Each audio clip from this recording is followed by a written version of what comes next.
Hi, and welcome to TV My Husband Hates. I'm Cat Sims. And I'm Reagan Kempton. And we are reality TV addicts. Addicts, aficionados. Ooh, I like that. Experts. Experts. Basically, we know our shit when it comes to reality TV. 100%.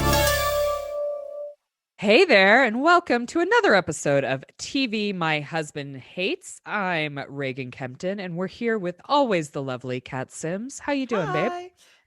I'm good. I'm really tired. I've exercised more in the last week than I've exercised in probably the last 5 years. So my body is fit.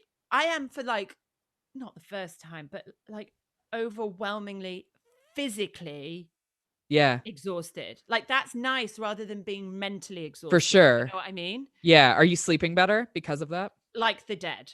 Yeah. And I'm not amazing. drinking as well, which also helps my sleep. Right. But I mean, I feel good. I ache from here to fucking Sunday. But other than that, I'm really excited about what I'm doing. That's awesome. You should do some Epsom salt baths. That will help with your aching. Yeah, I'm on it. So I'm doing that, and I've got some DP. I'm doing cold hot therapy if I get sore.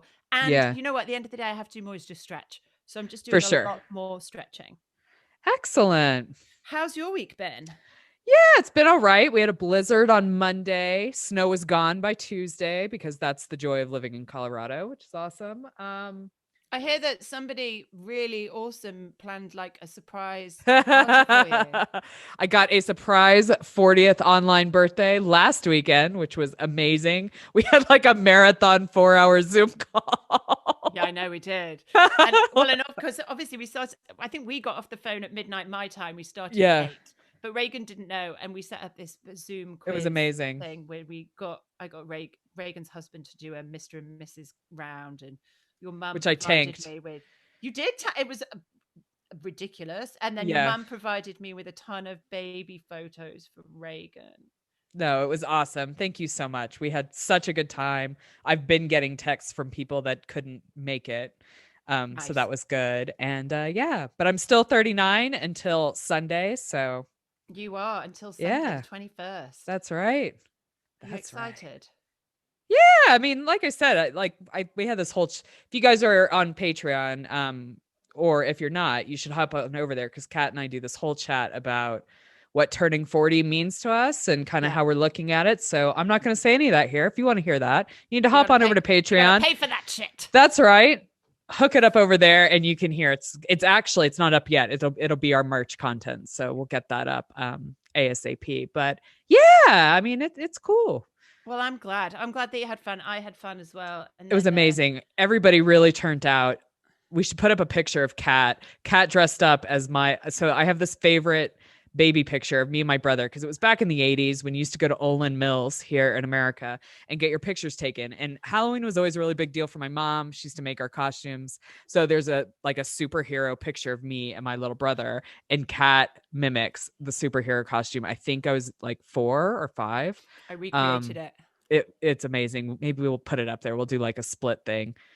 Yeah, I can do that. I'll do that. Yeah. Let me write that down on my list. Awesome. To do. We'll put that up on Instagram and you guys can check it out. But Kat really brought it.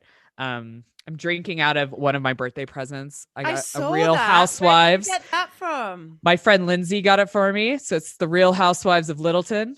It's a very sweet mug. So yeah, it's been good. Amazing. Well, I'm glad that you're having a good week, and I hope you have a lovely actual real life birthday too. Oh, we will. We're just gonna do a small family go out to eat, kind of just me, Elijah, and the boys, and go out to eat this weekend. So it'll be fun. Nice.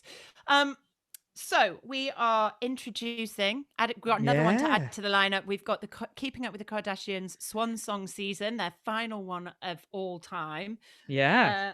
I don't think it's the last we're going to hear from them, but in this kind of iteration, this is the last it's going to be. So that's coming up at the end of that. Otherwise, we are back with our regular shows. Shall we kick off? Let's kick off with the Real Housewives of Atlanta. Yeah, I mean, it's nothing new. Really struggling. Yeah, not that much going on. So we're not going to talk about Bolo and all of that and Kenya and Latoya and who leaked it and Drew because we can't be asked, and it's boring. It's super boring. I mean, I think we've talked about it week after week, and I'm just tired of people, to take your husband's phrase, I'm tired of people yucking people's yums. Yeah, that's what Just it is. let people do their own thing. It's not your business. No, I agree 100%. So we're not going to talk about that, but we Nope. are going to talk about Cynthia's wedding because that was quite a controversial subject. Yeah. Beyond the scope of the show, was it Wendy Williams who was criticizing Yes. her? Yeah, Wendy Williams came out very publicly criticizing her for having a big wedding during COVID. And now I feel like this was after at least the majority of America's major lockdowns as well, just to keep it in context. Yeah. It wasn't early days where most of America was on lockdown. It was not during then, because obviously it was 10, 10, 20. So Yeah, it's October. yeah. I mean, what did you think? Did you think it was too many people for the time? I mean, even if it was legitimately as safe as it could be, was it Yeah. the right message across? I mean, ultimately, I don't think anybody having a wedding could do it the right way this year, especially if it's public and people are going to comment on it. I mean, ultimately, I don't know. I probably wouldn't have done it just because I feel like because Cynthia had such a shitty first marriage to Peter, she really wanted to do it like right and big. And I think all those feelings are super valid. Like Yeah. she just really wanted Agreed. to go into this marriage in that way. So for me, I probably would have waited so I could have really done it that way. Because honestly, if she had waited maybe another year, everybody would be vaccinated and she could have really done her wedding the way she wanted to. However, also part of me is like, I also get why she just wanted to move forward. I mean, again, it's just about like not yucking other people's yums. Like, I don't look to Cynthia Bailey for my medical advice or like what I should be doing for COVID. Do you know what I'm saying? I think I'm going to get on a weird little soapbox here, but I feel like America has a really bad issue with putting morality onto their famous people, like sports players and people in the movie. Like everybody's just fucking normal people. You need to get your medical advice from people with medical backgrounds. Do you know what I'm saying? Not your fucking reality TV celebrities. So honestly, like she could have not done anyway, right? I think, Yeah. unless she just didn't have her wedding at all. Well, I But think I you don't know. bring up a really valid point, and while I 100% agree with you that celebrities can't be held responsible for the actions of others, right? Yeah. Because nobody's responsible for anybody's Right. actions except yourself. Right. There is part of me that's like, you're absolutely right, and that's true, but we do have to sort of recognize that there is this like percentile of people that just don't fucking get that. Yeah. And I think as well, it's very different as a British person watching it Right. because our lockdown has been much stricter nationwide, and Yeah. and all of that stuff. So, I mean, there's no way that anybody, famous or not, could have got away with that wedding at any point since March 23rd last year. Like, it just Right. would not have happened. Yeah. But it's a different setup. And at the end of the day, I sort of agree with you. You know what? She's like, if she wants to do it and the people who choose to go willingly. Right. And as long as they're taking precautions like quarantining and being tested, Yeah. then that's all that you can ask. I mean, I'm like you. I wouldn't have done it, but For sure. up to her. Yeah. And I mean, COVID's been a really difficult thing here in the US because it's been left up to individual states. So every state has done something completely different. Like that would not have happened here in Colorado. That was not allowed. But I don't know what the guidelines were in Atlanta. I don't really know how many people were actually there either because I know Bravo didn't film it. It was filmed by people that Cynthia paid and Bravo just right. And so Bravo just used the footage. So that cuts down, like there wasn't like big production, but I don't know. I don't know how many people were actually there. It looked like to me, most people were trying to take precautions. I don't know. I mean, I think ultimately with this thing, most people have just been trying to do the best thing that they can do. And I feel like we need to give people the benefit of the doubt.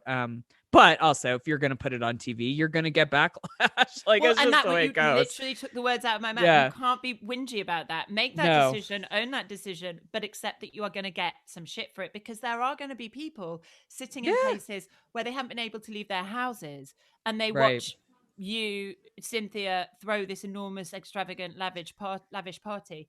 And of course they're going to get their backs up. No, do I think that means that they get a right to go on social media and Be start dicks? Yeah, being dicks? No, but that is just the nature of the fucking world. And for sure. Cynthia, you do you, but you are high profile and you're going to get some shit for it. Yeah, just stand by your decision. And that's all I think she you does, can do. actually. Yeah, you know, for sure. she does. And they're married now, and now it's a moot point, isn't it? Like, it's done. Exactly. Done and dusted. Yeah. Just to wrap this up, let's wrap up Atlanta with discussion about another marriage, well, nearly marriage that didn't make it to the altar. Yeah, Dennis did not get done and dusted. No. I find this chat really interesting, and it's mostly because I think Portia brings up a really good point about the relationship. If there was no baby involved, they would not be talking at this point, and they'd both be able to move on. But because PJ's there, it's a really hard relationship to navigate the ending of. Yeah, and I think it's because they just don't know where they're going with that. Like, I think they've had therapy. Maybe they've done it, but they've had therapy in terms of trying to fix the relationship. But I think it's something that, I mean, I don't know. I've never been divorced, but I imagine that if we were to get divorced, I would hope that we would go, you know what, this is what we need to be back in therapy to do this, because we don't know what we're doing. To figure out the co-parenting, to figure out the end, for sure. Because I think they both care, you know, they care about each other. Of course they do. They're always going to have a relationship for the rest of their lives because of PJ. And I think that's scary. It's like, well, how do we manage that if you've never done it? For sure. Especially doing it in a healthy way. I mean, because I can definitely tell you how to do it in an unhealthy way. We have a lot of examples of those, but I don't think that, I mean, other than I feel like Courtney and Scott from Keeping Up with the Kardashians, co-parenting, I think, is hard. I think co-parenting is hard even when you're married. Like, well, and I think as well, they just both want to move on. Like, they want to be able to date other people, but there are feelings still there and there are resentments still there. And I think that's what they need to figure out. And I think we see Portia being really vulnerable. And I think, you know, I admire her a lot, because even though she doesn't quite know how to handle this, I believe that she's doing everything she can to do it in the right way. Like, to set up a dinner so that she can put her boundaries in place. Right. Which is essentially what she wanted to do.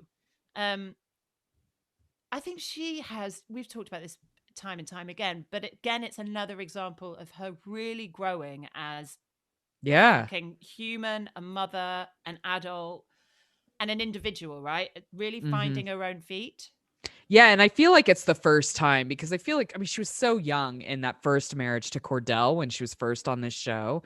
And I think she's just been really trying to navigate who she is as an adult, with a man, without a man. And I feel like we're finally really seeing her hit her stride and being like the badass Portia. And I think a new dude will 100% come on down the line. And I think she'll be ready to be badass Portia in a relationship. And I feel like we see her like when she gets in a relationship, we see her really take a back seat to the dude. And I don't think that's going to happen the next go round. Like, I hope she's going to be able to maintain her kind of badass independence, but be with somebody. Does that make sense? Totally. And I think as well, what I learn as I'm getting older and what I see when we watch these younger women on going through kind of these kinds of scenarios, what I realize is that I think throughout your teens and early 20s, you sort of assume that there's a point in your late 20s, early 30s where you become an adult and you have your shit sorted out.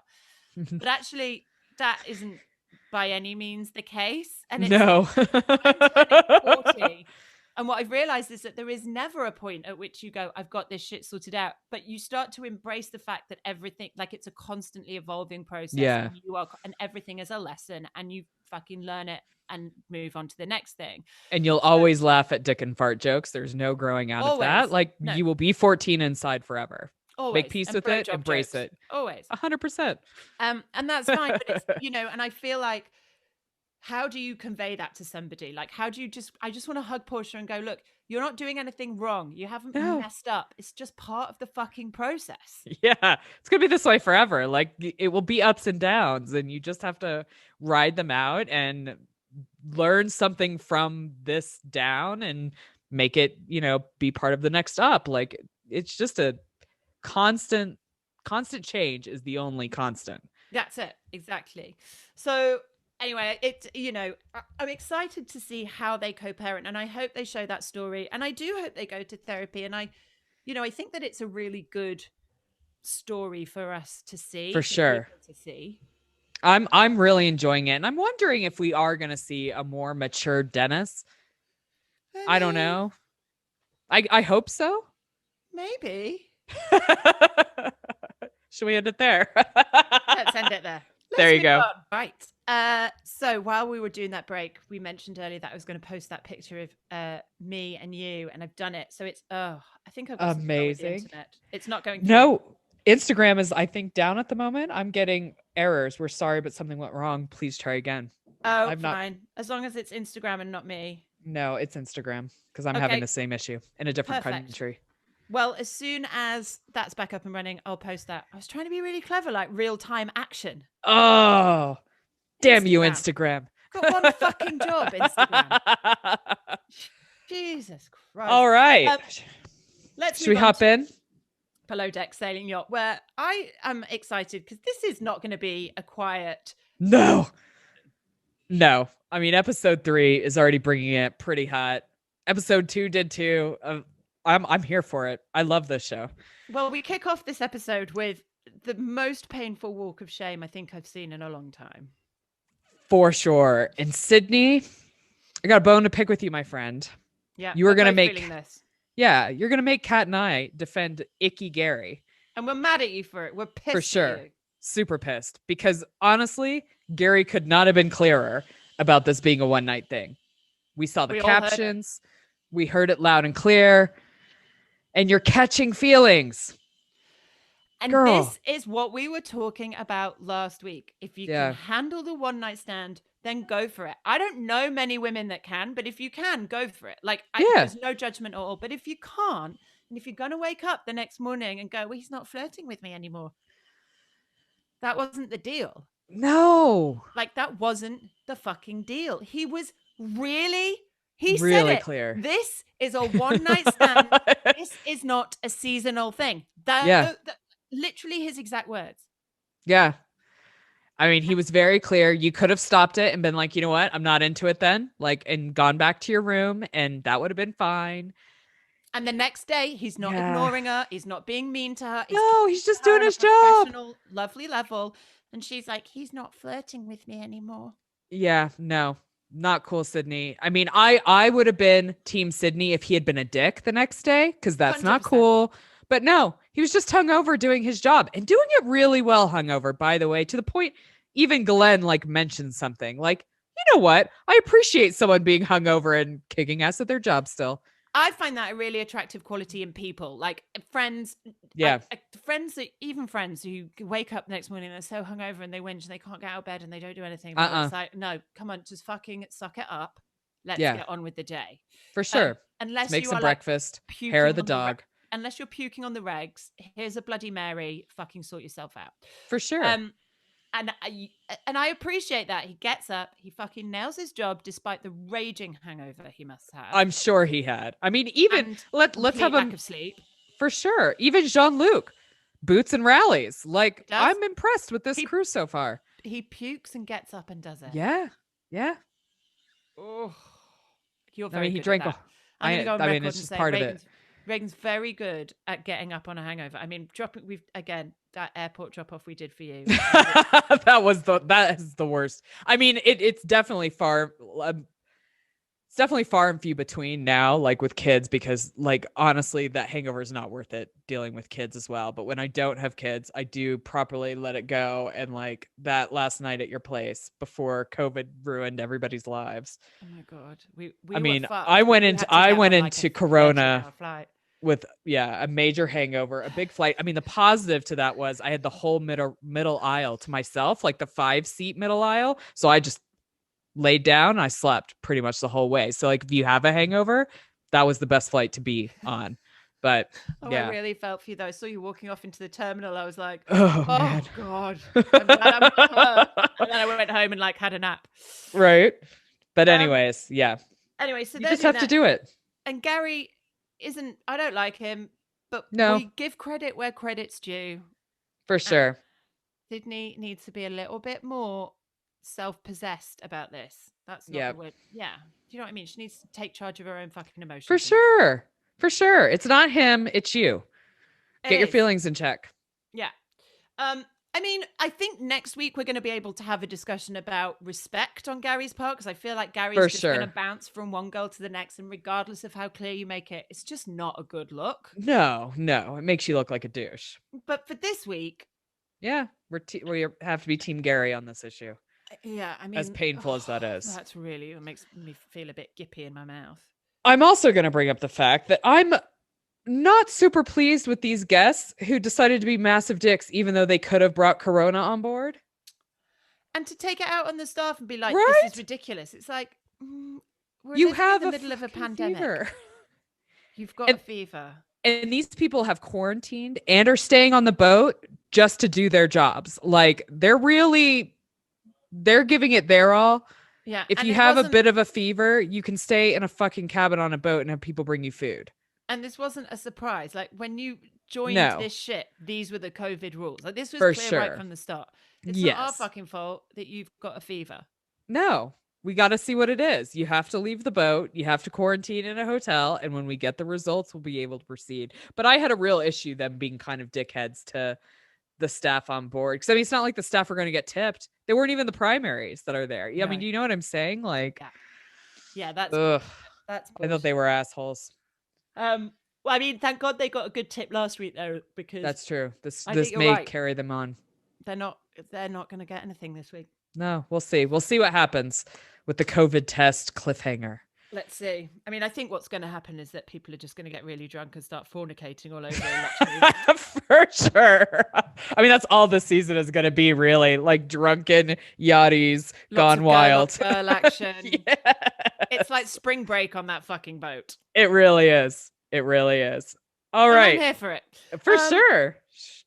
Should we head to Dallas? Yeah, let's do it. Where we are in the we walk back into the shampoo shaman session, as I've affectionately named him, because apparently I think that's brilliant. Hairdresser. That should be his like LTD name, the shampoo shaman. It should. I'm here for the spiritual. I love a little bit of woo woo. I have a couple of crystals, and I like to meditate, take a nap. Same thing. Yeah. Potato. But this just doesn't feel like that. No, and the weird white caftans give it a very culty vibe. Like, yeah, it all feels a bit like the Virgin Suicides. For sure. And the fact that he's a fucking extensionist. I feel like I'm watching a weird branch of Nexium trying to get a startup in Dallas through rich white people who don't have anything else to spend their money on. Yeah, exactly. And Deandra just is looking for answers in all the wrong places because her mum is, we're going to come to that. But, all of that aside. Yeah. Brandy and Tiffany work it out. Brandy owns her shit. Thank God. So, maybe he does work. Maybe. Or maybe people just, can be grown-ups sometimes. Well, there is always that. As shocking as it is on these shows, occasionally. So that goes well. Happy for Tiffany, happy for Brandy. Yeah. And then we get to the party. Which I have to say, Carrie can be a real selfish asshole sometimes, but I love that she threw this party for Tiffany. I love that Tiffany's being so open and vulnerable about like nobody ever throwing her a birthday party. It just made my heart break for her. And I feel you and I were talking about this earlier, like Tiffany's very open about the kind of a lack of emotion upbringing that she had, the lack of kind of parental connection. And I think for her to be so open and vulnerable on the show is just fucking awesome, because she could be very closed off and very distant from everyone and nobody would think anything of it based on like the experiences of her childhood. But I feel like she's really self-aware and like trying to make a change in her life. And like, she's definitely not that way with her girls. And I think that's awesome to see.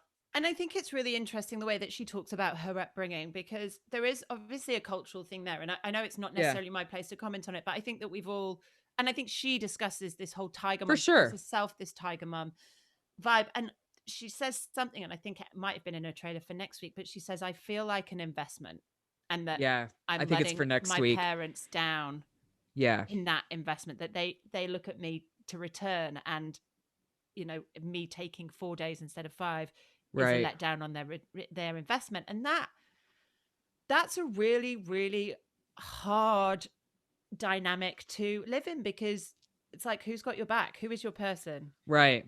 Her Um, husband. Oops.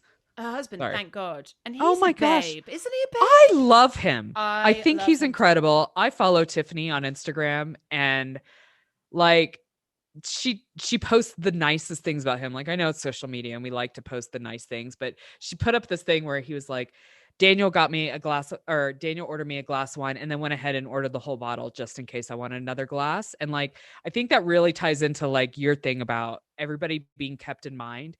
He is constantly thinking of her. And I think it's probably such a nice change and a good environment for her to be in, because she calls herself a tiger mom, but she's really interactive with her kids from what I see. For being a working mom, still having the energy to like do things with them, I think is really cool, because I'm a working mom, but I work from home, and sometimes I don't have that energy for my boys.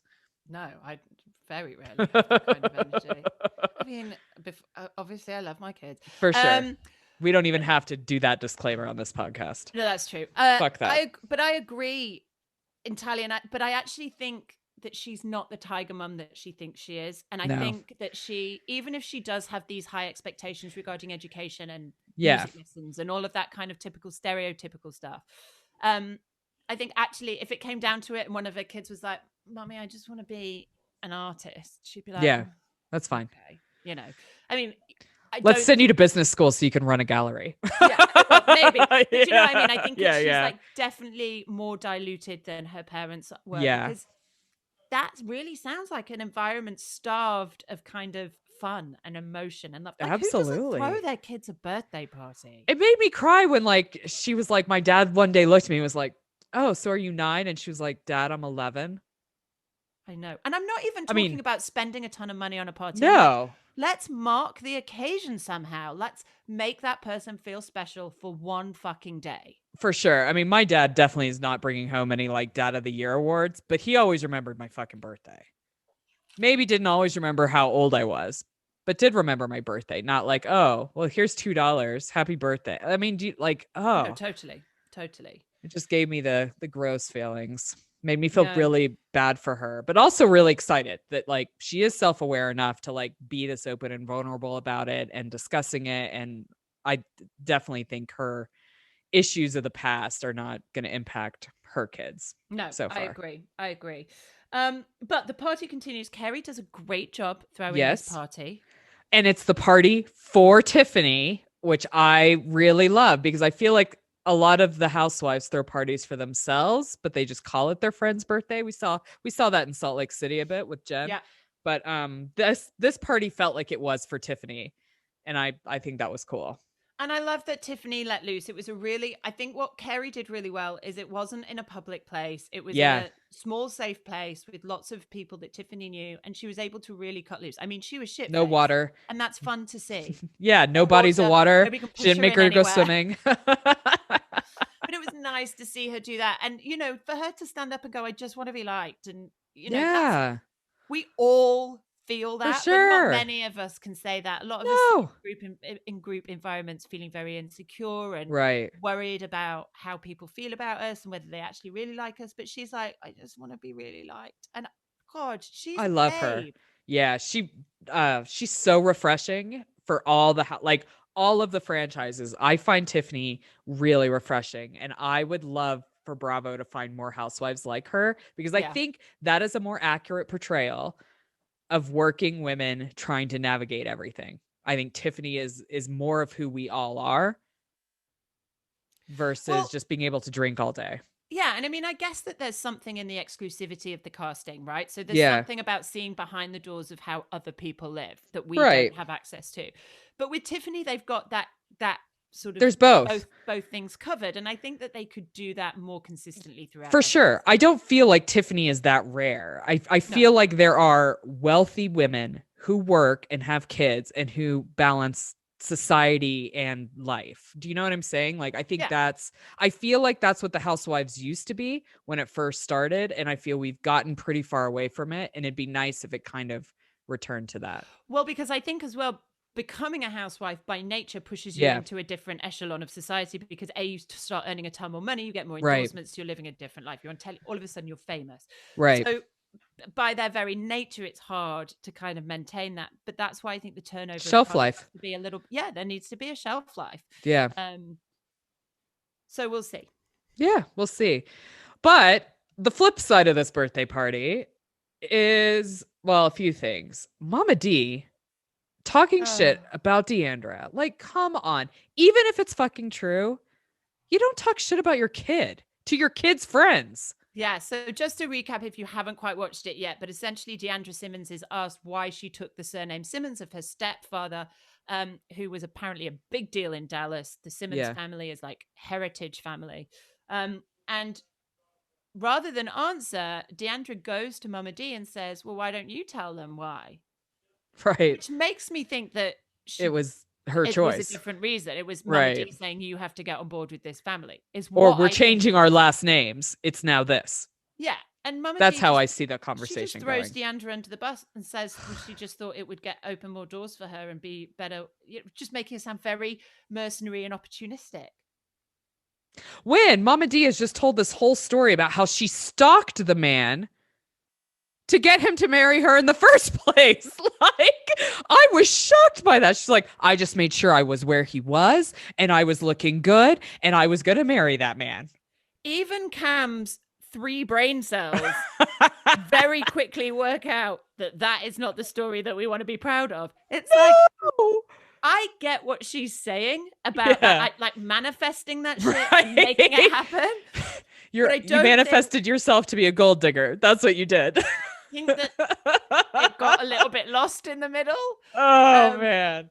I mean, Mama D is I think she's always got an element of toxicity to her. For sure. It will come from fucking trauma and abuse in her childhood as well. Yes. But fuck me. I mean, even if Deandra was that opportunistic and mercenary, you don't throw your own daughter under the bus in a group of other women. Like, you fucking have her back. I mean, it would be something entirely different if it was Dee sitting around with her friends and this conversation was happening. You 100% don't throw your daughter under the bus to your daughter's friends. No. That's a certain level of really fucked up mother-daughter shit that, I mean, listen, I don't even know, dude. Yeah, it's weird. It's weird. And I feel for Deandra because it's like, she's an only kid, and it's a fuck ton of pressure to have to be the one kid that your parents to deal with her in, or that you have to deal with your parents. Yeah, absolutely. It is the whole reason we had 2 kids. It's the whole reason we had 2 kids. Like, you have to have somebody to bond about how awful your parents are. Yeah. Well, and also, this is going to sound really dark, but I remember saying to Jimmy, I don't like, when we die, I don't want a kid to be on their own with that. For sure. When we die, I want Billy to have somebody to lean on and cry with and sort the fucking funeral or out just throw a party and be happy about. I mean, it could go either way. That's what we're gonna do. And also I had 2 so that they played together, but that's a fucking lie. So don't do it for that reason. No, I mean, it's a long-term investment. Like, we're just starting to see the benefits of that, like, from this year in COVID, and my youngest is 5. Like, that's a 5-year investment to get them to play together. So think about that before you have kid number 2. It's a long fucking 5 years as well. Yeah. But another thing that went really fucking left is Brandy calling that meditation circle demonic. I have always had a lot of time for Brandy, and I'm going to give her the benefit of the doubt here and say that she's still in a very fucking insecure, precarious position emotionally following the whole Videogate thing. Well, and isn't this also because her mother-in-law passed away in a really bad car accident. I don't know if that happened pre-filming or post-filming, but if it's pre-film, like, I think there's a lot of shit going on there. Yeah, I think there is too. And I think she's going through a lot. And also, let's remember, she's pregnant, still doesn't know it because she's still getting shit-faced. Right. So her hormones are off the fucking charts.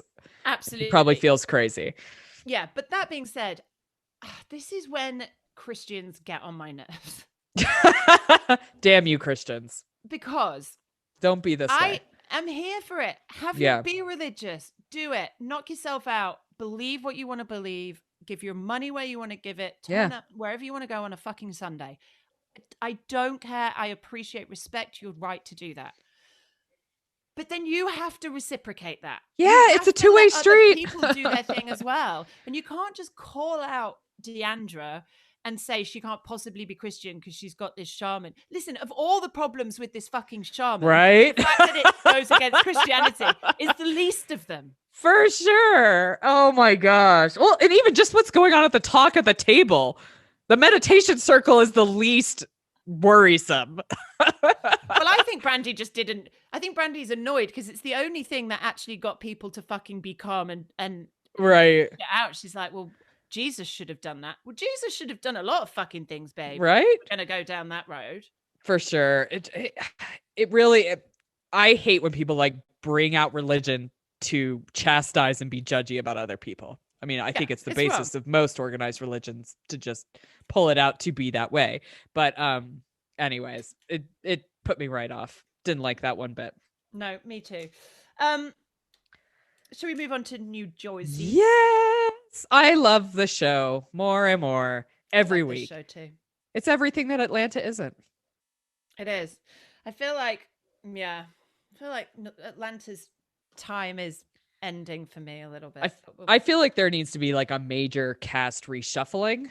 There's about 2 people I would keep and I'd get new people. I probably would do the same to New York too. Like when that comes back, it'll be interesting. But anyways, we'll see. New Jersey. So we've got Joey Gorga's birthday and Melissa very smartly. I love the way Melissa's figured out her dynamic in this. Like we've seen her throughout the seasons not know what her role is and where to sit. But she's finally fucking figured out how to be in this family. And she's like, listen, the only person who can speak to Teresa about this is you. And you need to go and do that. Yeah. I also wonder if like the removal of Joe Giudice has made the relationship between Teresa, Joe, and Melissa and like their families more solid. And maybe even, you know, the passing of both Joey and Teresa's parents. Yeah. Like they don't have a big family anymore. It is just the 2 of them. And I wonder if like all this stuff has kind of, I don't know, made them tighter because I feel like Melissa can be more honest with Teresa this season. I feel like we're just seeing a bunch of different healthier dynamics between these 3. Well, and I think Teresa is super suspicious and super insecure and really struggles to trust people. And so I think a part it's of just it taken this long for her to welcome Melissa in. Right. I think like their daughter's 15? Their oldest daughter is 15 now. So at 15 years, you can be part of the family. That's what it takes. That's what it takes. And maybe it's also just a resignation. Well, like fucking Melissa's not going anywhere. No, I've really tried. Yeah, I've tried. I've done everything I can. She's stuck around. Credit credit's due. Props. I constantly call her a stripper and make up things. She's just not going anywhere. I'm just going to have to accept this bitch now. Yes. Maybe that's where she is. But yeah. Either way, Joey does. And Teresa agrees to invite Jackie. I mean, I don't feel like she agrees to somebody else inviting Jackie. Yeah. And she doesn't really do it with joy in her heart. No. And Jackie doesn't come anyway. So it's a moot point. Yeah. Oh man. But bless them. They're trying. They are trying. And it is nice to see a feisty Teresa that is almost starting to pick her battles. Do you know what I mean? Yeah. Like, we saw a Teresa where if Joey had tried to have that conversation with her 2-3 years ago, she would have gone batshit. Right. No, I think jail and yoga and divorce has changed Teresa. And deportation. Right. Like, and maybe the pool boy. Hey, who knows? I mean, he's fit. She needs I'm not gonna lie. She needs to get right on that. No jokes. No, I mean, I guess knowing what we know now, she's obviously got like a different boyfriend now. But I wonder if he was like her flirtatious gateway into like dating again. Like, oh, I hope she did it. Well, me too. But I don't know if we'll ever know. That. No, I don't think we'll ever know. But he is quite fit. He is. I mean, he's not my type, but I think he's definitely like a fit Jersey man. Oh, he's Jersey for sure. Yeah. Anyway, so we do that. Dolores and David, we see a little bit more into their relationship as well. I'm over David. I'm calling it. I think I'm I done. am too. Like, Dolores, why do you keep wanting a ring with this man? Like, she is so hot. And When I she feel like turns up to that pool party in that bikini, he just wants his cake and eat it, though. He just wants to be able to live absolutely. his life exactly as he likes without committing, have her move in so that she looks after him and he gets one-on-one time. And Dolores, if you have to bribe somebody into giving you an engagement ring, it's probably not the right engagement ring to be chasing. I saw a meme that compared David to Voldemort in that scene where he's like wearing the leather jacket, and I thought it was so spot on because he's just so pale. I mean, I'm never not going to be able to see that. We should definitely put that up on Instagram I'll too. find it for sure. Voldemort. It made me laugh. I mean, look, David is a nice, decent dude. I just don't think he's. I think he's a dude that needs to just be on his own. Like, I don't think he's a relationship guy. I think he's probably a really focused, great doctor, because a lot of doctors have to be that way, like surgeons and shit like that. But he's not the dude for her. No. And someone just needs to call it. Like, I think this is going to go on forever because nobody's going to call it, because I think between Frank and David, Dolores is getting everything she needs. So she's not going to make a change. And I feel like David gets everything he needs because she's not going to make it. Like, when is it going to end? Frank needs to put an end to it. Frank needs to put an end to it. I mean, how cute is Frank? He looks fit. Oh my gosh. He's so there cute. at every event. Willing to participate, knowing about what's going on with her friends. Yeah. They both take the boys. Oh my God. I love how they take the piss out of Joe Bonigo for like being dressed by Margaret, because it was so obvious. I love it the minute they walk in. But also I love the boys because at this party, Joey and John deal with shit in a grown-up way. For sure. Like, this is what was my understanding. This is what my understanding is. We have a difference of opinion on this. So shall we just shake on it and do better next time? Yeah. Perfect. But, oh my God, John needs to shave his head. That like back comb over, it's not a good look. No. Especially with the floppy bit at the back. Wasn't playing ball. No. Just shave that shit off. Shave it off. Do a Joey. Deal with Voldemort comments if it happens to look the same way, but you can't do a back comb over. It's just not right. It's not a good look. But no, the girls need to take a page out of the boys' book, because they're really turning out to be the people that if I had to choose who to hang out with, it would be the boys. For sure. For sure. Although I don't know how to play poker, but I could learn. I'm sure it's not that difficult. It's not like the smartest people in the room are the ones playing poker. That's true. So, I think we could do that. But before we move on, we should definitely talk about Jennifer. Oh my gosh. You know what? I actually have a lot of time for Jennifer this season. Like, I know she's dealing with a lot of emotional stuff. I love the marriage dynamic where she's just like, I need to get shit-faced. Her husband's on board with her getting shit-faced. She definitely does get shit-faced. Oh yeah. And he just like carries her and puts her in the car. And she passes out. Ferrari. Or it might have been a Lamborghini. I can't remember. It's one of those. It's a car that you don't really want to put a puker in. No, it's a big dick power car. It's a big dick power car. And Jennifer's showing absolutely no big dick power right now. I mean, we've all been in that for state. Sure. I mean, I don't think I've ever face planted on some concrete by the pool though. Like, I was generally worried for her like facial well-being. Yeah, I mean, I'm here. Listen, I'm not. Do what you like. Get pissed. Yeah. Be that person. But I don't like Jennifer. No, I find that she's shady. I feel like she's gonna stick to whichever, boats floating. Rather, do you know what I mean? Like, she doesn't really give a shit. She doesn't have any. Jennifer's number one concern is Jennifer. Yeah, that's fine.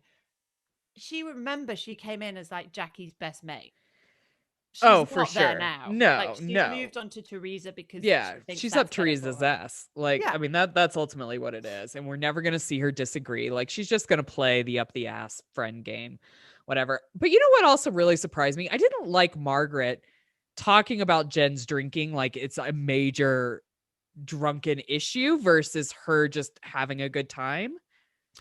That Yeah, weirded me out a little bit. I know what you mean. I think it's one of those things, like if she was doing this day in, day out, like if this was Right. what happened every single time that they went out, Yeah. then yeah, there's an issue, right? But every now and again, we've all been there and we've all For got too sure. pissed because we've just got too much on and we've like fallen asleep on the pavement. I mean, Yeah. It's happened. it's If it hasn't happened to you, I'm wondering how much fun you're actually having in life. It's true.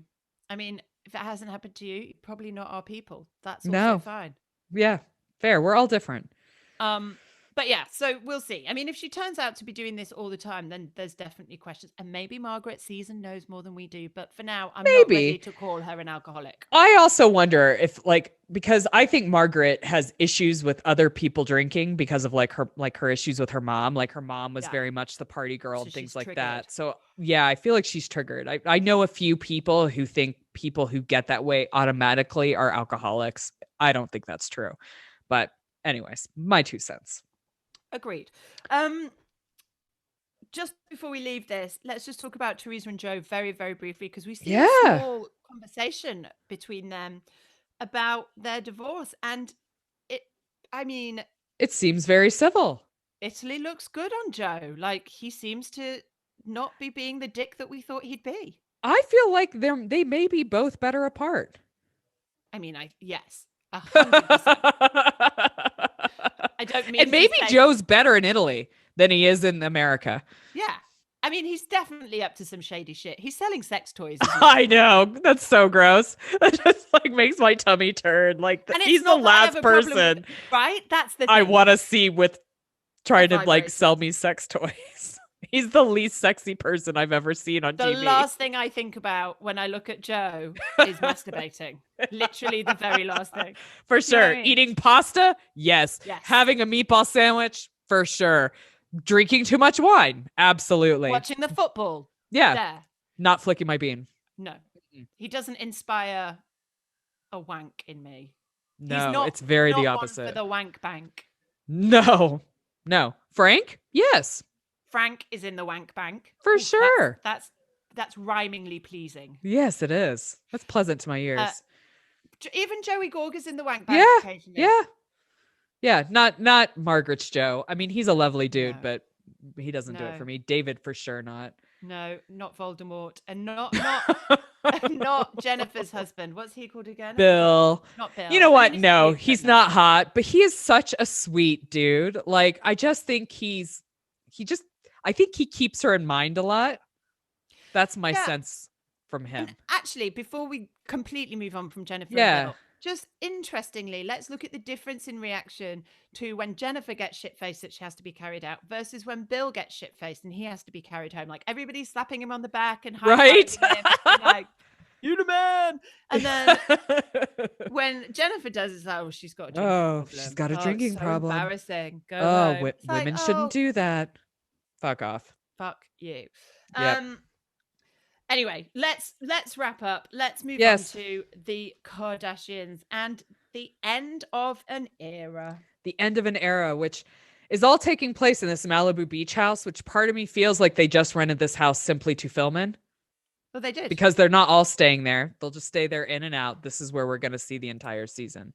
Yeah, I think which is interesting. I think that's what they did to maybe minimize the risk of cross-contamination amongst the houses. They just do very minimal self-filming in their own houses. I think that I also wonder how much it is to do with Kim's situation with Kanye while they're filming. I don't think it's only COVID. Part of me wonders if this is just an easier way to not, I don't know. I mean, maybe we know that this is going to blow up in some way. Of course it is. But I also think we've read, out of all the houses, we see Chloe's all the time. We see Scott's all the time. We don't see Kim's as often as the others. So I think we see the kitchen a lot. Yeah, they could have kind of put, and we don't see Kanye at all, really. So no. Well, he's in Wyoming with the children. So I don't know if that was, I think it's more of it's probably all of those reasons. All of the above. Yeah. But I'm here for it. And that house. Fair. I mean, that house is gorgeous. Oh my God. So beautiful. I'd spend a summer there easily. I'd move in. I'd never leave. I'd claim squatting. Well, I love how Scott's this is a really gorgeous house. Like, dude, you could probably buy it. Yeah. I'm just gonna throw it out there. I think you all make enough money. Yeah, you could probably have that house rather than the Yeah. one in Palm Springs, however many hours away that is.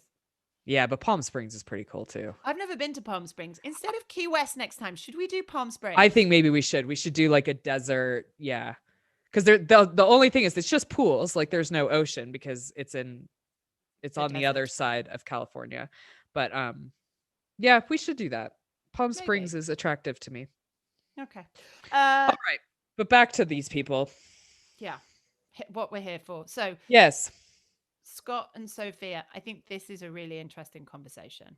Yeah, they're navigating a breakup. And I think it's really interesting to watch all the ladies talk about it, like Chris weighing in about how difficult it must be for Sophia in the relationship because Scott is so devoted to like making co-parenting work and the kids and Courtney. And she was just feeling a bit left out, I think. And I 100% can't blame her for that. No. I can't blame her for that because she's also super young. Like she is in her early 20s too. Yeah. That's a lot of family to take on. It is. And it's a really unusual situation. You know, most people who are co-parenting don't have this. You know, Scott says we work together, we travel together.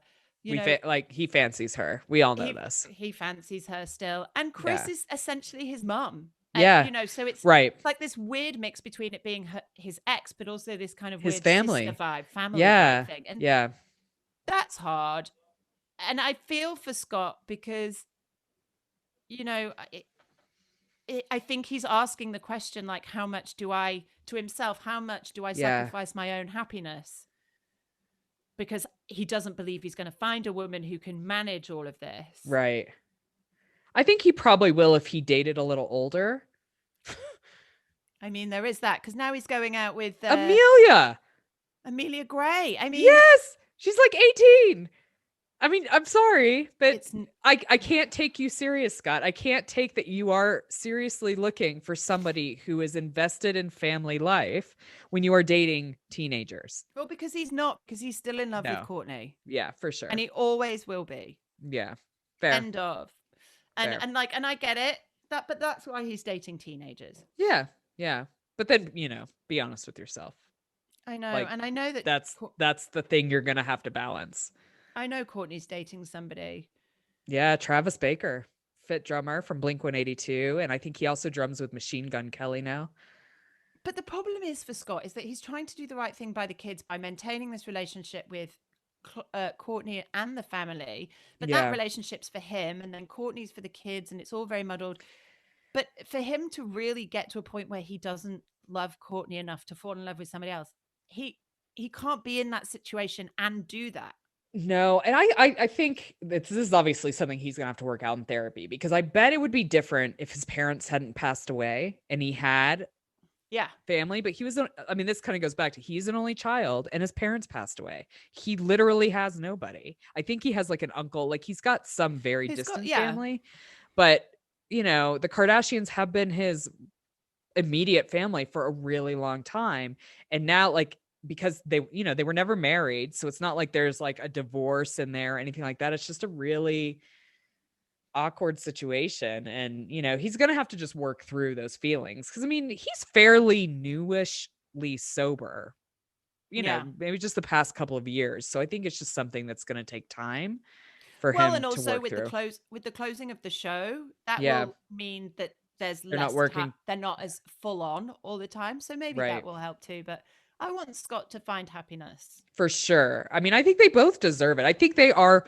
great co-parents, even though the line gets blurred a little bit. But I think, I want them both to be able to be as happy apart as they are in that weird co-parent mix. Me too.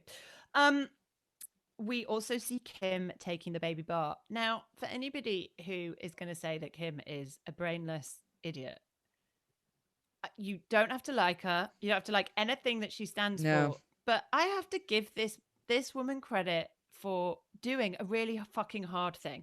Dude, Shane from The Real Housewives of California is still trying to pass the bar. Well, do we know for sure if she passed the baby bar? We don't know yet. We could probably look it up, but I did Google it, but it was I bet that it looks like she did. Yeah, it's really a practice test too. So part of me is like, it's not the real thing. Like, let's not get super excited about it. But, you know, at the same time, she's putting in the time and the effort. And yeah, she is smart. She is smart, and she's credit where credit's due. She's decided to do it, and she's stuck Yeah. with it. And it's not like this woman has a ton of time on her hands. Do you know what I mean? It's not She like has a she million wasn't busy. kids and a She's got million kids. businesses. Right. And she's like, well, now I'll just be a lawyer. Yeah. Like, I have to respect that. For sure. For sure. I mean, you may not like the way she's doing it, and that's your business, but she's killing it. Yeah. Don't call us stupid. FYI. No. Piers Morgan. Right. Good thing we don't then, have to worry about him anymore. Well, I wouldn't. I don't know. I think we've got. I mean, we don't in the US anyways, so. No, I think we've got a temporary reprieve, but nice. I've no doubt he'll be back spouting rubbish on our screens sometime. For soon. sure. Chloe and Tristan, tell me your thoughts on this. So when they first started talking about kid number 2 and doing IVF, I was like, why don't you guys just do it and get it over with? Like, or come on. At least just turkey baster it. Do you know what I mean? Yeah, like come on. Like I think things are kind of being made a bigger deal than they need to be. But then we obviously learn further on that she's got some health risks that she's not even talking about on screen that kind of preclude her from maybe even now carrying this kid. So I think it's a lot. I do feel like, I wrote this down, like, is there any way that these two do not get back together? Well, rumor has it at the moment that she's wearing an engagement ring. Yeah. I mean, I feel like that's where this is going. And I'm also going to give Tristan some credit. I think he's a dude that has realized the error of his ways and is working on repairing it the right way. I mean, something, you know, Chloe's first husband never did. I don't know. I like them together. I do too. And I think quarantine has come at a great time for them because it's meant that he's not traveling for half the year and they've been able to really spend time together. You know, I think if I was Chloe, I might want to say, I'd probably be thinking, well, this is great while we're trapped in a house together and quarantine's happening. Let's see how it goes. Yeah. But let's see how this goes when normal basketball's life back up and basketball's back on. And all of a sudden you're a star and there's lots of lovely girls around. Right. Like, you know, I have faith in Tristan, but I do see why Chloe is being reluctant to jump back into it. I do, however, think I agreed with you. When they were first talking about having a baby, I was like, just fucking have sex. And like, come on. It's not that much of a Take one for the team. You want a baby, just do the deed. Yeah. And then she does the IVF and all the rest of it. And I know it's hard. You and I differed a little bit in this. You were more sympathetic. I know it's hard. And I think everybody's heart is different. So I can appreciate that she's struggling. But I do think there needs to be a recognition that her situation is not quite the same as most people who are having IVF, who are like absolutely desperate because they haven't been able to have children, that they can't afford to do it as many times as they want. And I get it. But I just want her to be like, I realize I'm really lucky. But this is hard for me. Right. I just felt a bit uncomfortable with her going, it's so hard. Am I being a bitch? A little bit, but I think it's okay. I mean, you know, like we were talking about with Cynthia, if you do this stuff on TV, you do open yourself up to a lot of criticism. And there's probably things that you look back on and are like, shit, I probably shouldn't have done it that way. I feel like what we know about Chloe, it was like a momentary lapse of like compassion. So I'm willing to give her that, but I couldn't fucking imagine. I mean, we always talked about if we couldn't have kids, we wouldn't do IVF because I could not imagine pumping myself full of that many hormones. I would be a raging fucking bitch. So I have to say, I love you more than I love. Like after my husband, you're probably the adult that I'm not related to that I love the most. Excellent. But I would not want to see you full of hormones. No. I mean, I don't even like it that I've got hormone spikes once a month. It's not pleasant for me. No, I mean, we hung out when you were pregnant. That was hard. It wasn't, you know, and that's not, but I agree. And I think that there are definitely limits. I don't know what we would have done. Yeah. I mean, I say that now. Obviously, we have kids and we're not having any more, and it's not really a worry. But we did have long talks about if we couldn't have kids, what we would do. And we kind of ended up where we would just be fine not having kids, and we would just, you know, play with all of our friends' kids. And we just have a moment. Can we just have a moment to indulge in that wet dream? I know. where I've got one on a screen because he's home from school today because it's his spring break. So I could do the podcast. A moment's silence while we just enjoy that wet dream. Yeah. That would have been. What could have been? What could We'd still be in the UK, actually. Yeah. Think Anyways. of all the money we'd have. Oh, Our bodies would look great. our careers, everything. I know. Everything could have been different. Sex lives. Our vaginas. Oh my gosh, not peeing myself Would be all the joyful. time. Would be joyful. I had to explain to my male PT why I couldn't do star jumps. I was like, listen, I could probably do 5, maybe 10, but if you're going to ask me to do like star jumps for a minute, guarantee there's going to be a puddle. Dude, I don't even do jumping jacks anymore. I do like step out jumping jacks, which elevate your heart rate just the same because it's moving your hands up and your legs out. But I don't even do those anymore, just simply because I don't want to pee on myself. No, because nobody wants to pee themselves at the gym. No, nobody does. All right, with that, I'm here for this season of Keeping Up with the Kardashians. I don't think it's going to be too spicy. However, previews do show some Kim and Kanye talk next week. So yeah. But we won't be here next week. Oh no, we won't be here. We're taking a week off due to family obligations. So it's 2 weeks and 2 months that we've taken off. Yeah. Maybe we should just take a week, a month off and hang out. Maybe. But listen, thank you as ever for giving us your time. We love having you. There's more and more of you each week as well, which is lovely, but it still would help if you could rate, review, and subscribe. Absolutely. I was just going to call out. We got a review from the UK, Haley S82. Thank you, babe. Thank you for a review. We really appreciate it. It was fabulous. It was a good one. Yeah. I mean, I needed a good one after the last one. No, we've had good ones the past couple.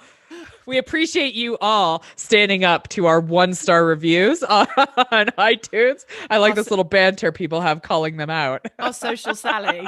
Yeah. Poor social Sally. She's become be over it unsocial one day. Sally. But today is not the day.